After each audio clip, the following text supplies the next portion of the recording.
বিসমিল্লাহির রহমানির রহিম। প্রিয় শিক্ষার্থীবৃন্দ, আসসালামু আলাইকুম। আশা করি তোমরা ভালো আছো। তোমাদের প্রিয় Vidyaniketan Karnaphuli public school and college কর্তৃক নিয়মিত অনলাইন ক্লাসে আজকে তোমাদের জন্য আলোচ্য বিষয় থাকছে নবম দশম শ্রেণীর বাংলা সাহিত্য গ্রন্থের কপোতাক্ষ কবিতাটি। প্রিয় শিক্ষার্থীরা, কপোতাক্ষ কবিতাটি লিখেছেন বাংলা সাহিত্যের আধুনিক কবি এবং বাংলা সাহিত্যের বিদ্রোহী কবি মাইকেল মধুসূদন দত্ত। প্রিয় শিক্ষার্থীরা, আমরা কবি পরিচয় সম্পর্কে জানব। মাইকেল মধুসূদন দত্ত 1824 খ্রিস্টাব্দে জন্মগ্রহণ করেন এবং 1873 খ্রিস্টাব্দে মৃত্যুবরণ করেন। মাইকেল মধুসূদন দত্তকে বলা হয় আধুনিক বাংলা কবিতার জনক, বাংলা সাহিত্যের প্রথা বিরোধী লেখক, বাংলা সাহিত্যের বিদ্রোহী কবি, বাংলা সাহিত্যের আধুনিক কবি। তার উপাধি হলো মহাকবি, যেহেতু তিনি প্রথম বাংলা সাহিত্যে মহাকাব্য রচনা করেছেন। তার একমাত্র সার্থক মহাকাব্যের নাম হলো মেঘনাদ বধ কাব্য। 1843 খ্রিস্টাব্দে তিনি খ্রিস্ট ধর্ম গ্রহণ করেন। মাইকেল মধুসূদন দত্ত ইংরেজি সাহিত্যের আদলে বঙ্গ সাহিত্যকে নব আঙ্গিকে সাজিয়েছেন। মহাকাব্য, সনেট, অমিত্রাক্ষর ছন্দ, ট্র্যাজেডি নাটক ও প্রহসন রচনা করে বাংলা সাহিত্যকে নবতর রূপ দিয়েছেন। এজন্য আমরা তাকে বাংলা সাহিত্যের বিদ্রোহী কবি তথা প্রথা বিরোধী লেখক হিসেবে অভিহিত করি। যাহা আগে বাংলা সাহিত্যে ছিল না, তিনি নতুন আঙ্গিকে নতুনভাবে ইংরেজি সাহিত্যের আদলে বাংলায় শৈশব রূপ সাহিত্যের নানান রূপ সংযোজন করেছেন। তার রচিত সনেটের সংখ্যা হল 102টি। মেঘনাদ বধ কাব্য মহাকাব্যটি তার অমর কীর্তি। প্রিয় শিক্ষার্থীরা, এবার আমরা মূল পাঠে যাচ্ছি। পাঠ শিরোনাম হলো কপোতাক্ষ। কবিতাটি কবির চতুর্দশপদী কবিতাবলী গ্রন্থ থেকে নেওয়া হয়েছে। কবিতার বিষয়বস্তু হলো, কবিতাটি আঙ্গিকের দিক থেকে সনেট, আঙ্গিকের দিক থেকে সনেট, বিষয়বস্তুর দিক থেকে দেশপ্রেমমূলক কবিতা, প্রকাশভঙ্গির দিক থেকে স্মৃতিচারণমূলক কবিতা। তিনটি বৈশিষ্ট্য এই কবিতার মধ্যে আছে। আঙ্গিক গঠন কৌশলের দিক থেকে কবিতাটি হলো সনেট। সনেট কি সেটা আমরা জানবো একটু পরে।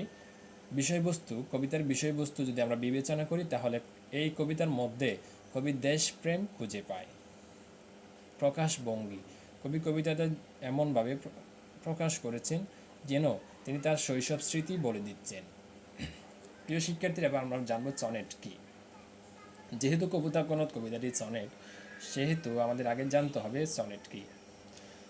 সনেট হলো, সনেটের বাংলা হলো চতুর্দশপদী কবিতা।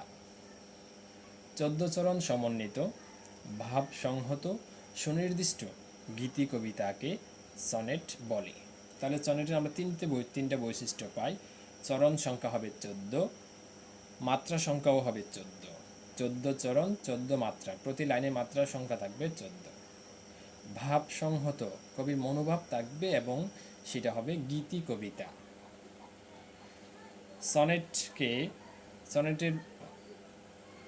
সনেটকে দুই ভাগে ভাগ করা যায়।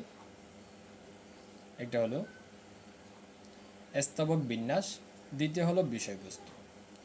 স্তবক বিন্যাস মোট 14 চরণকে দুই ভাগে ভাগ করা যায়, অষ্টক আর শতক। প্রথম স্তবকে থাকবে 8 চরণ, দ্বিতীয় স্তবকে থাকবে 6 চরণ।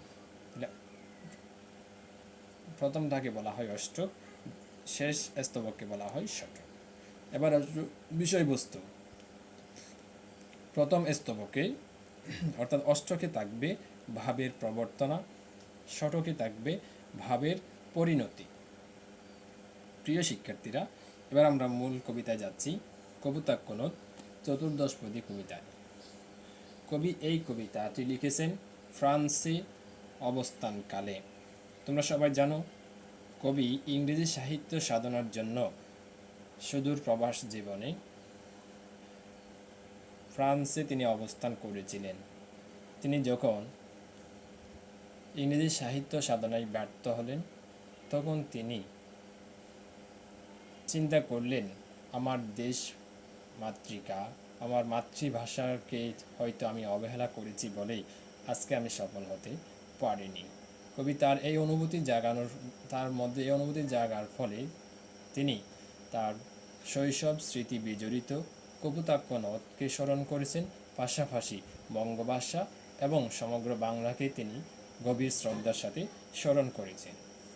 কবি বলেছেন, তার শৈশব স্মৃতি ঘেরা তার কপোতাক্ষ নদকে সম্বোধন করে বলেছেন, সতত হে নদ তুমি পড়ো মোর মনে, সতত তোমার কথা ভাবি এই বিরলে। সতত শব্দের অর্থ হলো সর্বদা। কবি বলেন, হে আমার প্রিয় নদ কপোতাক্ষ, আমি এই নির্জন বিরলের শব্দের অর্থ হলো নির্জন, জনমানব শূন্য স্থান, এই নির্জন স্থানে প্রবাস জীবনে আমি তোমাকে সদা সর্বদা স্মরণ করি। কবি বলেন, সতত যেমতি লোক নেশার স্বপনে, শোনে মায়া মন্ত্রধ্বনি, তব ক্ষণকলি জুড়াই এখান আমি ভ্রান্তির ছলনে। কবি বলেন, মানুষ যেমন রাত্রিবেলা স্বপ্ন দেখে স্বপ্নে মায়া মন্ত্রধ্বনি শুনতে পায়, ঠিক তেমনি আমি তোমার যে বয়ে যাওয়া খলখল ধ্বনি সদা সর্বদা শুনতে পাই। কবি বলেন, বহু দেশ দেখিয়াছি বহু নদ দলে, কিন্তু এই স্নেহের তৃষ্ণা মিটে কার জলে। আমি বঙ্গদেশ সহ পৃথিবীর বিভিন্ন দেশ ঘুরে দেখেছি, কিন্তু তোমার মতো এত আপন, এত সুন্দর নদ আমি খুঁজে পাইনি। তুমি দুগ্ধ স্রোতরূপী জন্মভূমি স্তনে। কবি বলেন, তোমার যেই স্রোত সেটা মায়ের দুধের মতো, মায়ের দুধ পান করে যেমন সন্তান নবজীবন ফিরে পায়, বেঁচে থাকে, তেমনি তোমার যে স্রোত, আমার যে জল, সেই জলের কারণে বঙ্গবাসী আজ তাদের নবজীবন লাভ করে এবং বেঁচে থাকে। কবি আক্ষেপ করে বলেছেন দ্বিতীয় স্তবকে অর্থাৎ শতকে, আর কি হে হবে দেখা যতদিন যাবে। কবি বলেন, আমি প্রবাস জীবনে নির্জন দূরে আমি অবস্থান করতেছি, হয়তো তোমার সাথে আর দেখা নাও হতে পারে। কবি দেশে ফিরে আসবেন কি আসবেন না সে নিয়ে সন্দেহান ছিলেন বলে কবি আক্ষেপ করে বলেছেন, আর কি হে হবে দেখা প্রজারূপে রাজরূপ সাগরে দিতে। প্রজারা যেমন রাজাকে কর প্রদান করে, তেমনি তুমি রাজরূপ সমুদ্রকে, প্রজারূপ নদী তুমিও সমুদ্রকে কর দিবে। কি সেই তোমার কর? বাড়ি রূপ কর। বাড়ি শব্দের অর্থ হলো পানি, কর শব্দের অর্থ হলো রাজস্ব। কবি বলেন, তোমার যে পানি, তোমার বুকে যে পানি, সেই পানিটা তুমি সাগরকে রাজস্ব রূপে প্রদান করবে। এই মিনতি গাবে বঙ্গজ জনের কানে।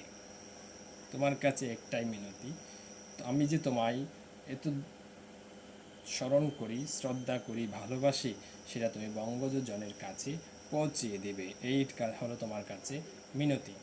শখে সকারিতে নাম তার, এই প্রবাসে মজি প্রেম পাবে। তোমার প্রতি যে আমার শ্রদ্ধা, যেই মমতা, শৈশবের স্মৃতি ঘেরা যেই দুরন্তপনা, সেই প্রেম ভাবে এখনও তোমাকে আমি এই প্রবাস জীবনেও তোমাকে স্মরণ করি। এই প্রবাসী মজি প্রেম ভাবে লইছে যে তব নাম বঙ্গের সঙ্গীতে। তোমাকে যে আমি ভালোবাসি, সেই ভালোবাসাটা প্রকাশ করতে তোমার নামটা আমি বঙ্গের সঙ্গীতে, অর্থাৎ আমি যে বাংলায় কাব্য সাধনা করছি, সেই কাব্য সাধনায় তোমাকে আমি স্থান দিয়েছি। প্রিয় শিক্ষার্থীরা, এই কবিতায় কবি প্রধানত তার দেশপ্রেম, নিজের ভুল ভ্রান্তি বুঝতে পেরে তার মধ্যে যেই অনুশোচনা সেটা তিনি প্রকাশ করেছেন এবং প্রকটভাবে তার এই কবিতায় দেশপ্রেম ফুটিয়ে তোলেন।